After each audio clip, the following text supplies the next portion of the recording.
सुखी जीवन चैनल को लोग देख रहे हैं और देखने के बाद बहुत सारे लोग प्रतिक्रिया भी दे रहे हैं कि यह चैनल बहुत अच्छा है। कितने लोग जो मिलते हैं कहते हैं साहब जी आपका यह चैनल बहुत ही ज्ञानप्रद है, हमारे जीवन की समस्याओं को बहुत हद तक यह सुलझा दिया है। अपने अपने ढंग से इस चैनल का सब कोई प्रशंसा कर रहे हैं और उन लोगों की इच्छा है कि यह चैनल जन जन तक फैले। तो उसका एक ही माध्यम है कि सुखी जीवन चैनल को लाइक, सब्सक्राइब एवं शेयर जितना अधिक करें उतना यह जन जन तक फैलेगा। मैं तो साधु हूँ, मेरा उद्देश्य ही है जनहित, मेरा उद्देश्य ही है आपका कल्याण, आपका जीवन सुखी कैसे हो। एक भाई ने हमसे प्रश्न किया कि यह बताइए पहले शादी करता है परस्पर पति पत्नी तो शुरू में बहुत अच्छे होते हैं, लेकिन बाद में वह एक दूसरे से दूर हो जाते हैं और वैसा नहीं रहता है, क्या कारण है। वैसे तो मैं उन भाइयों को यह बताऊंगा कि पिछले वीडियो में मैं इसकी चर्चा कर चुका हूँ, फिर भी आपका यह प्रश्न है संक्षेप में कि शादी से पहले जितने भी लड़के हों या लड़की हों उनकी अनेक आकांक्षाएं होती है कि हम जिससे हमारी शादी होगी हम उससे यह मांग करेंगे, ये लेंगे। अनेक सारी कल्पनाओं का जाल वो बीनता है, बहुत सारा जाल वो बीन रहा है। स्त्री भी बुनती है, पुरुष भी बुनता है कि हमारी ऐसी पत्नी होगी, ऐसे होगा, ऐसे होगा। जब शादी होती है तो दोनों एक दूसरे से आकर्षित होने के लिए मुखातिब रहता है। स्त्री पुरुष के ओर, पुरुष स्त्री की ओर।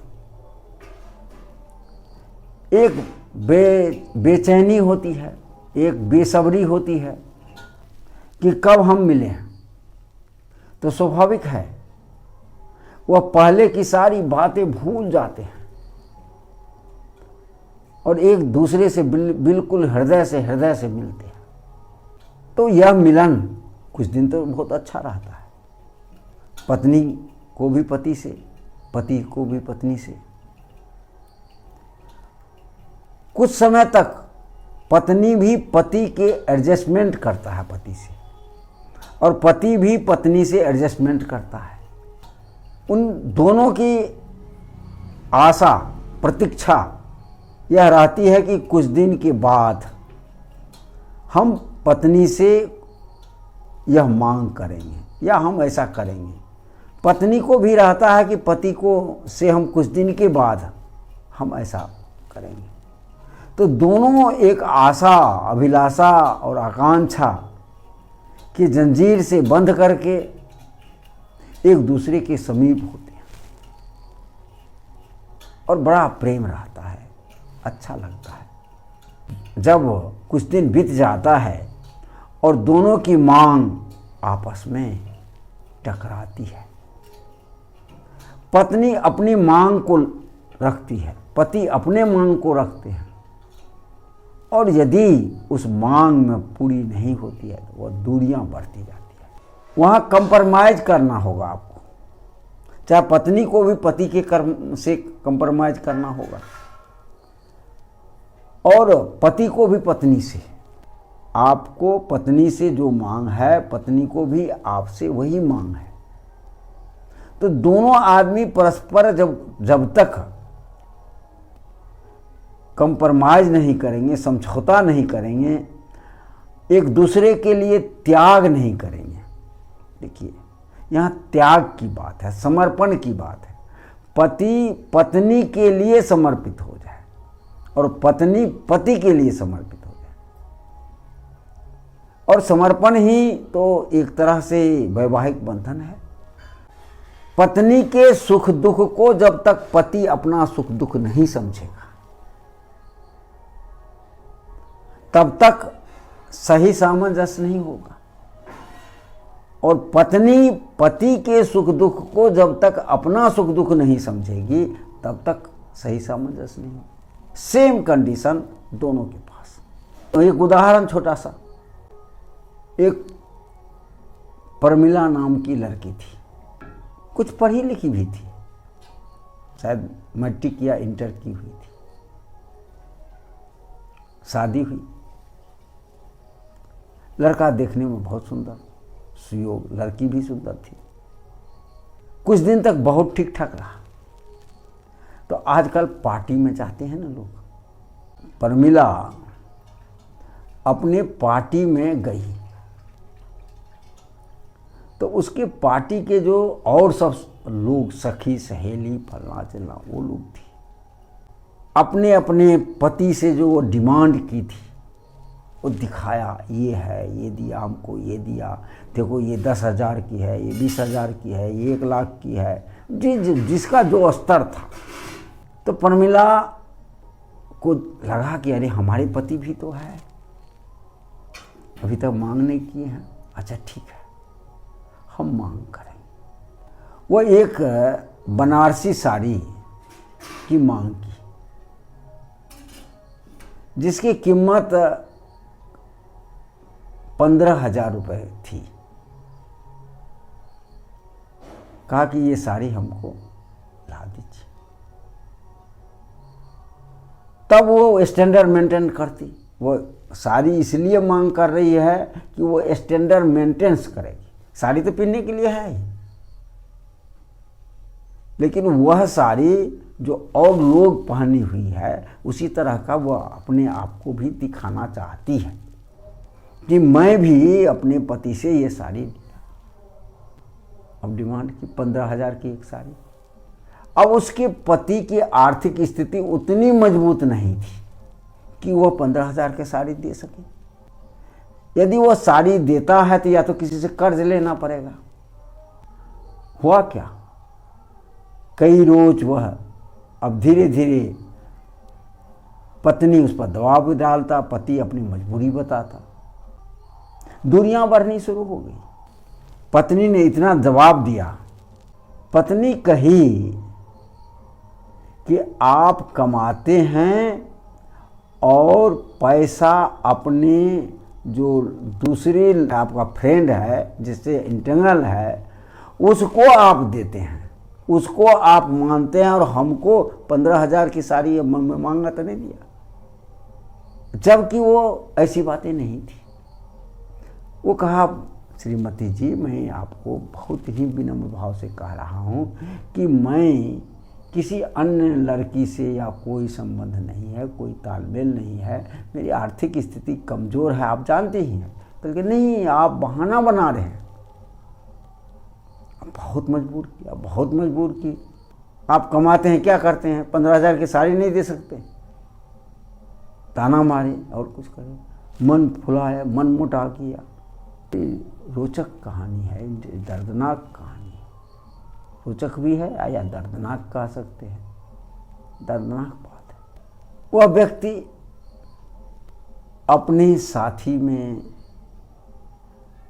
के साथ जब जाता तो दुखी रहता, उदास रहता, क्योंकि उसकी चिंता वो अपनी पत्नी के वो 15,000 की साड़ी पर थी। जी उसको हम कैसे पूरा करें। लिहाजा हुआ क्या, दबाव, पत्नी के दबाव में आकर के वह 5 रुपये सैकड़ा के ब्याज पर पैसा उठाया और 15,000 की साड़ी खरीद करके पत्नी को खुश किया।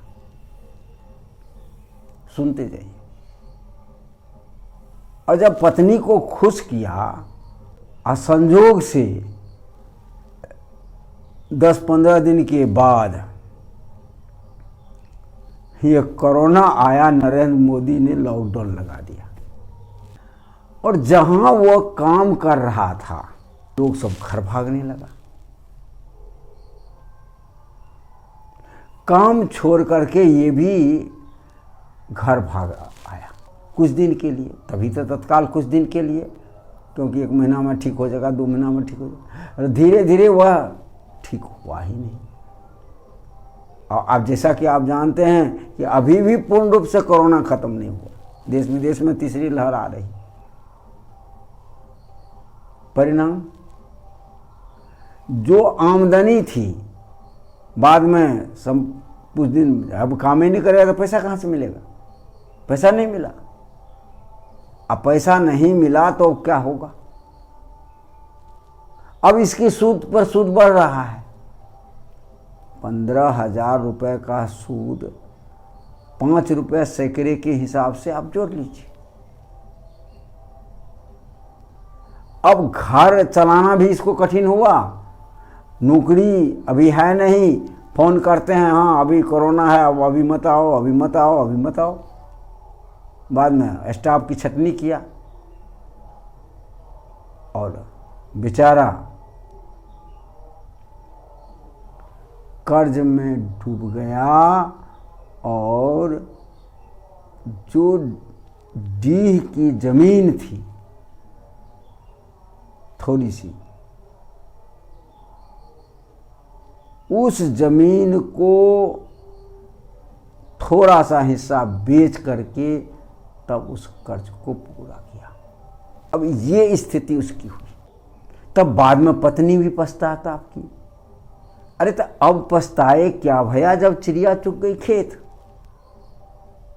तब पत्नी को होश आया कि मैं यदि इतनी डिमांड नहीं करता तो ये बातें नहीं होती, क्योंकि जब ज़मीन बेचने की बात आई तब तो सामने बात आ गई कि जी भाई अब पैसा क्या क्यों बेच रहे हो, क्या होगा। तो अपनी सारी बात बताया कि तुम्हें किया, तो तुम्हारे लिए मैं ऐसा किया था। आप जो मांग करते हो, आपका मांग सही है कि नहीं है, जायज़ है कि नाजायज़ है, देखो। बहुत बार तो ऐसा होता है कि अपने अहंकार में व्यक्ति पड़ा रहता है और वह दबाव डालता है, पति पत्नी से पर दबाव डालता है, अब पत्नी पति पर दबाव डालती है। दोनों के अहंकार टकराता है और टकरा करके तलाक तक पहुंच जाता है। हम किसी से कम नहीं, हम किसी, अरे शादी की थी एक दूसरे को एडजस्टमेंट करने के लिए, दूसरे के सुख दुख को समझाने के लिए।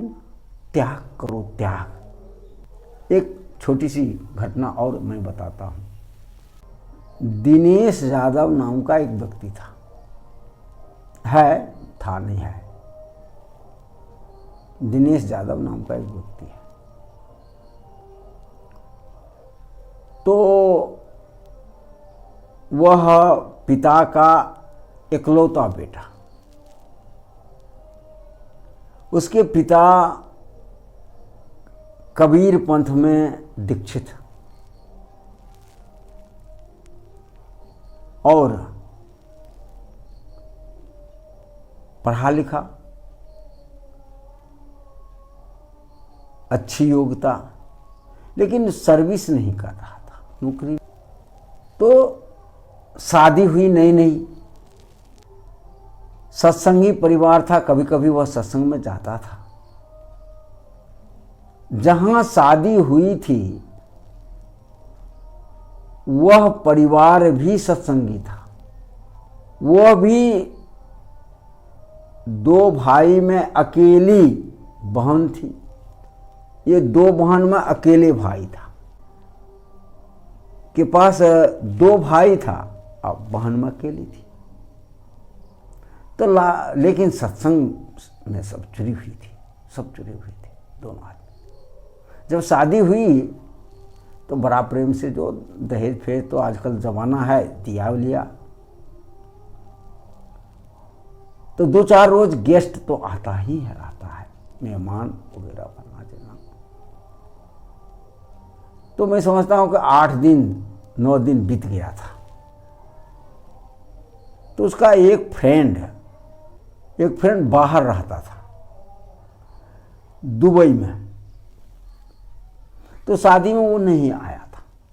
तो ये जो इस साल के छठ पर्व की बात नहीं है, वो मनाने के लिए उसका होता है, कबला होता है, माँ बाप को बुला करता है, उसमें आना पड़ता है जिसको अर्घ तरघ देने के लिए। तो छठ पर्व में वो अपने घर आया दुबई से, तो फिर दोस्त मित्र से मिलने लगा। मिलने के लिए अब जा गया, सब होता ही है, बातचीत होती है। तो उसका मित्र जो दिनेश था, उसकी शादी नई हुई थी। तो ये सोचा कि चले अब दोस्त से बातचीत हुई, कहा हाँ आओ स्वागत है। तो छठ पर्व के बाद वह दुबई से जो मित्र आया था दिनेश से मिलने के लिए, आने की बात हुई कि अमुक दिन हम आएंगे, ठीक है। तो दिनेश ने सोचा कि चलो पत्नी की थोड़ी सी परीक्षा ले ले कि किस स्वभाव की है। अभी तक तो परीक्षा नहीं ली। 1 किलो रस कदम लाया और पत्नी को रखने के लिए दे दिया। कहा कि ये कल मित्र आएंगे जो दुबई वाले हैं, और उनके साथ और 2-4 लोग आएंगे, तो इसको रखिए, उन लोगों की स्वागत करेंगे। बेचारी रख ली। तो आएगा तो कल, आज तो आएंगे नहीं। तो पत्नी के भी मन में हुआ कि इनसे हमारी शादी हुई है, अभी तो जीवन लंबा काटना है, थोड़ा सा टेस्ट लेते हैं, कि परीक्षा लेते हैं कि ये किस स्वभाव के हैं। मिठाई को वो बक्सा में बंद कर दी। जब दूसरे दिन 4 बजे के आसपास उसके मित्र और 2-4 फ्रेंड के साथ आए, दिनेश ने पत्नी से कहा, सब व्यवस्था हुई, सबके आएंगे मित्र, तो सब पता तो चल ही जाएगा। कहा कि आपको मिठाई दिया था कल रखने के लिए, रस कदम लाइए, तो अब मित्र को देंगे सबसे। तो वह बोली कि देखिए ना, मैं यहाँ, और वहाँ के बाद मैं थोड़ा सा कुछ काम के लिए बाथरूम चली गई, संजोग से कुत्ता आया और वो अथी को लेकर के भाग गया, और उधर खा पी गया। वो कहाँ वो ले गया नहीं ले गया ठीक से हम देखे नहीं, अब तो है नहीं, अभी आपको मंगाना पड़ेगा, दूसरा मंगा लीजिए। वो भी परीक्षा ले रही थी, झगड़ा कर लेते हैं, तुमको ये ना कल नहीं, फलना नहीं, आदि बहुत सारा, तुमको बोलना रखने के ढंग नहीं, शौर नहीं, फलना, जो भी अनाप शनाप बोल देता है और वहाँ बिगाड़ देता है। लेकिन दिनेश तो सत्संगी परिवार के थे, उसकी पत्नी भी अच्छी थी, वो भी सत्संगी थी। तो दिनेश बोला कि तो आप को जब मिठाई कुत्ता ले गया तो आप हमको कहीं कहे नहीं अभी तक, अभी मित्र आए हैं तो मैं उनको कैसे स्वागत करूँगा, तुम ही बताओ, तुम ही स्वागत करो। मैं क्या कर सकती, मैं भूल गई, याद नहीं रहा, मैं नई नवेली हूँ, मैं क्या कहता, आप बिगड़ भी जाते तब, तो आप दूसरा मंगा न लीजिए। करके ठीक है, मंगा तो लूँगा, लेकिन यदि वो रहता तो अभी देखिए मित्र के सामने थोड़ा सा हमको नीचा होना पड़ेगा। वो कहेगा, सोचेगा कि झूठे हमको बुला लिया, और देखो मिठाई भी नहीं है रखा। तो पत्नी कहती है उसको कि ठीक है, आप मित्र को वहाँ बैठाइए ना, सब कुछ होइए ना, नहीं होगा तो मैं ही किसी से मंगवा देती हूँ, अब तब तक आप बातचीत कीजिए, ये हम मंगवा देते हैं तुरंत। बस बात करने लगा। वो उसकी पत्नी जो है प्लेट में मिठाई सजा करके, नमकीन फल उन जितनी व्यवस्था थी, कुछ अपनी तरफ से भी वो कर ली, आप फिर सजा करके वहाँ पहुँचा दी। चले गए सब मिलजुल करके, हंसी खुशी सब हुआ, सारा कुछ हुआ, दोस्त मित्र यार सब हुआ, पत्नी से भी बातचीत हुई, बड़ा हंसी मजाक हुआ, बहुत आनंद रहा, खूब ठीक हुआ। जब दोस्त मित्र चले गए तब उसके पति दिनेश ने पत्नी से पूछा कि यह तो वही मिठाई है जो मैंने तुमको दी थी, तो तुमने कहा कुत्ता ले गया। कहा प्रियवर, मिठाई कुत्ता नहीं ले गया था, मिठाई को मैं बक्सा में सुरक्षित रख दिया बढ़िया से। सिर्फ मैं आपकी परीक्षा ले रहा था कि आप किस स्वभाव के हैं, क्योंकि आपके साथ तो मेरे जीवन भर न बिताना है। आप उग्र स्वभाव के हैं कि प्रेम स्वभाव के हैं, किस स्वभाव के हैं, इसलिए मैं परीक्षा ले रहा था, वही मिठाई है और आप मेरी परीक्षा में पास हो गए। दिनेश भी सोचा, वो भी तो परीक्षा ले रहा था, जो इस मिठाई को ये खा तो नहीं जाती है, खा तो नहीं, गिन करके पीस लाया था, गिन लिया था, इतना पीस है, और जितना पीस गिना था कलाकंद, क्या कहते हैं, रस कदम, उतना ही पीस वो ला करके उसको दे दिया। माना एक भी पीस वो खाई नहीं, किसी को दी नहीं, या उसमें से वेस्टेज नहीं गया। तो दिनेश जो परीक्षा लेना चाह रहा था, दिनेश की परीक्षा में भी उसकी पत्नी पास हो गई, और पत्नी उसकी जो परीक्षा लेना चाहते दिनेश पास हो, और दोनों का जीवन आनंदपूर्ण बीत रहा है। क्या है, दोनों एक दूसरे को समझा, एक दूसरे के लिए त्याग किया। ऐसी स्थिति में क्या होता है कि पति पत्नी में झगड़ा हो जाता, हमारे दोस्त के लिए हम मिठाई मंगाए और तुम कुत्ता से खिला दी, हो गया। एक बात और मैं बता दूं, संदेह, एक दूसरे पर संदेह करता है। अब नई नवेली है औरत, उसकी पत्नी, तो प्रायः रहता है कि इसके जो संबंध किसी दूसरे लड़का से तो नहीं है। लड़का को इस तरह का मन में संदेह बना रहता है, और वह उस पर निगरानी रखता है, बच करके, छिप करके। और पत्नी को भी यह रहता है कि हमारे पति का संबंध किसी और लड़की से तो नहीं है, वो भी निगरानी रखती है, क्योंकि दोनों को एक जीवन को लंबे समय तक एक साथ बिताना है। बात भी सही है, हकीकत है। मैं जो आप लोगों के सामने बात रख रहा हूं, वो आप अपने दिल से जानिए कि बात कहां तक आपके से मेल खा रहा है। अनुभव कीजिए, याद कीजिए।